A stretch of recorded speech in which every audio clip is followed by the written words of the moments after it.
சிலை வணங்கும் சமூகத்தில் பிறந்தவர் நபி இப்ராஹிம் அலைஹி வஸல்லம் அவர்கள். இப்ராஹிம் நபியின் தந்தை ஆசார், அவரும் ஒரு சிலை வணங்கி சிலைகளை செய்து விற்பவர். இப்ராஹிம் நபிக்கு சிறு வயதிலேயே சிலைகளின் பெயர்களையும் சிலைகளை வடிவமைக்கும் முறைகளையும் கற்றுக் கொடுத்தார். ஆனாலும் இப்ராஹிம் நபி சிறு வயதிலேயே சிந்தனைகளை செலுத்தினார். மனிதன் வடிவமைக்கக்கூடிய இந்த சிலைகள் எப்படி இறைவனாக இருக்க முடியும்? இதை அழைத்தால் அது பதிலளிப்பதில்லையே, இதற்கு உணவு கொடுத்தால் அது சாப்பிடுவதில்லையே. இது போன்ற கேள்விகள் இப்ராஹிம் நபியின் சிந்தனைக்கு வந்து கொண்டே இருந்தது. ஒரு நாள் இது குறித்து தந்தையிடம் கேட்டார். தந்தையே, நீங்கள் உருவாக்கும் சிலையை கடவுள் என்று சொல்கிறீர்கள். அப்படியானால் நீங்கள் தான் கடவுளை படைக்கிறீர்கள். இந்த சிலைகளால் பேசவும் முடியாது, நாம் பேசினால் கேட்கவும் முடியாது. பிறகு எப்படி இதனை கடவுளாக வணங்குவது? இதை பற்றி நீங்கள் சிந்தித்து பார்க்க மாட்டீர்களா என்று கேட்டார். அதற்கு எமது முன்னோர்கள் செய்தார்கள், அதையே நாமும் செய்கிறோம் என்றார் தந்தை. பிறகு அவரின் சமூகத்தாரிடம் கேட்டார்கள். அவர்களும் அதே பதிலை தான் சொன்னார்கள். எமது முன்னோர்கள் வணங்கினார்கள், வழிபட்டார்கள், அதையே நாமும் செய்கிறோம் என்றார்கள். கடவுள் பற்றிய தேடல் அதிகரிக்க அந்த காலத்து மக்கள் எதையெல்லாம் கடவுளாக வணங்கி வந்தார்களோ அவை அனைத்தை பற்றியும் அறிந்து கொள்ள விரும்பினார்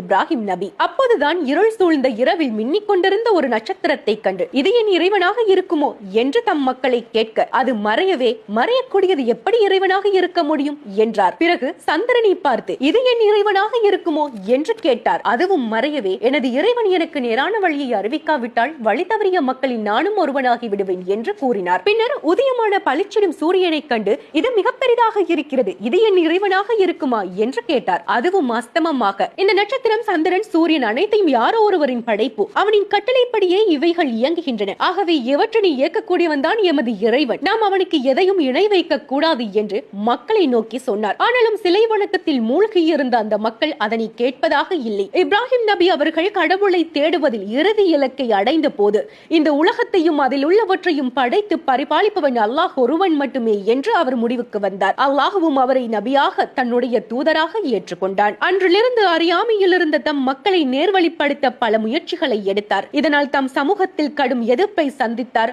ஆனாலும் சோர்ந்து விடவில்லை. ஒருமுறை அந்த ஊரில் திருவிழா வந்தது. ஊருக்கு வெளியே இருக்கும் கடவுளை வணங்க அனைவரும் அங்கே சென்றார்கள். அப்போது இப்ராஹிம் நபி ஊரில் உள்ள அங்கே இருக்கக்கூடிய பெரிய சிலை ஒன்றை மட்டும் விட்டுவிட்டு மற்ற அனைத்து சிலைகளையும் உடைத்து நொறுக்கினார். பிறகு அந்த பெரிய சிலையின் கையில் கோடரியை மாட்டி வைத்துவிட்டு அங்கிருந்து சென்று விட்டார். ஊர் திரும்பிய மக்கள் தமது சிலைகள் உடைக்கப்பட்டிருப்பதை கண்டு ஆத்திரம் அடைந்தார்கள். ஊருக்கு ஆபத்து வரும் என்று பயந்தார்கள். யார் இந்த வேலையை செய்திருப்பார்கள் என்ற போது இப்ராஹிம் தான் இதனை செய்திருப்பார் என்று அவர் மேல் சந்தேகம் கொண்டு அவரை அழைத்து வந்து, நீதான் இந்த வேலையை செய்தாயா என்று கேட்டார்கள். அதற்கு அவர், நான் இதை செய்யவில்லை, அதோ பாருங்கள், அந்த பெரிய சிலையின் கையில் தான் கோடரி இருக்கின்றது, அதனிடம் வேணுமானால் கேட்டு பாருங்களேன், யார் உடைத்தார் என்று அது சொல்லும் என்றார். உடனே அந்த மக்கள், சிலைகள் எப்படி பேசும் என்றார்கள். இந்த சந்தர்ப்பத்தினை தான் எதிர்பார்த்து இருந்தார் இப்ராஹிம் நபி. இதனால் எந்த பயனும் இல்லாத, உங்களுக்கு எந்த தீமையும் செய்ய முடியாத, பேச முடியாத, தன்னை பாதுகாத்துக் கொள்ள முடியாத இந்த சிலையை ஏன் வணங்குகிறீர்கள்? சிந்தித்து பார்க்க மாட்டீர்களா? நம்மை படைத்த அல்லாஹ்வை வணங்குங்கள் என்றார். ஆனாலும் மக்கள் அதை ஏற்றுக்கொள்ள தயாராக இல்லை. கோபத்தின் உச்சத்திற்கே போனார்கள். இவர் தம் கடவுளை குறை கூறி கடவுளுக்கு தீமை செய்கிறார், இவரை தீயிலிட்டு எரிக்க வேண்டும் என முடிவு செய்தார்கள். இப்ராஹிம் நபியும் அதனை துணிச்சலாக ஏற்றார்கள். அவர்களின் முடிவுப்படி இப்ராஹிம் நபியை நெருப்பில் எறிய தயாரானார்கள். அப்போது வந்த ஜிப்ரில் அலைஹி வஸல்லம் அவர்கள், இப்ராஹிமே, உங்களுக்கு உதவி வேண்டுமா